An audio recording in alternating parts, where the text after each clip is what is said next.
ધૂળેટીના દિવસે હોળી માતાના લગ્ન સાંભળીને નવાઈ લાગશે, પરંતુ આ પરંપરા પેઢીઓથી ચાલી આવે છે. અમે જે વાત કરી રહ્યા છીએ તે વાત છે મોરબીની. અહીં વાડી વિસ્તારમાં રહેતા સતવારા સમાજ દ્વારા ધૂળેટીની અલગ રીતે ઉજવણી કરવામાં આવે છે.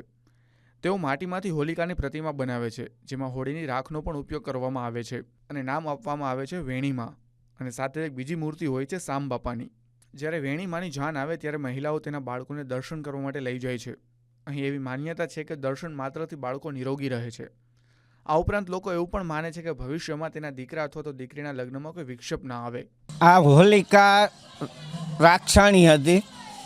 એને જ્યારે હોલિકા દહન થયું ત્યારે એનો આત્મા અસરગતિએ ગયો ને એના હાથે અત્યારે અમે એના લગ્ન કરાવીએ અને અમારા દીકરા દીકરીના જ્યારે લગ્ન થાય તો એને કોઈ પણ જાતનો વિક્ષેપ ન પડે ને એના લગ્ન શાંતિપૂર્વક થાય એ માટે થઈને એના અમે લગ્ન કરાવીએ છીએ. આ જે ઉજવણી છે, આજની જે ઉજવણી સામબાપા તેમજ વેણીમાના જે લગ્ન બાબતની ઉજવણી છે. ખાડીવાડી વિસ્તારમાં જાન સામબાપાની જાન અને વેણીમાની જાન લઈને નીકળી જઈ અને દરેક ઘરે ઘરે પોતપોતાના વિસ્તારમાં જે રાસ ગરબા અને ભવ્ય આયોજન થાય છે.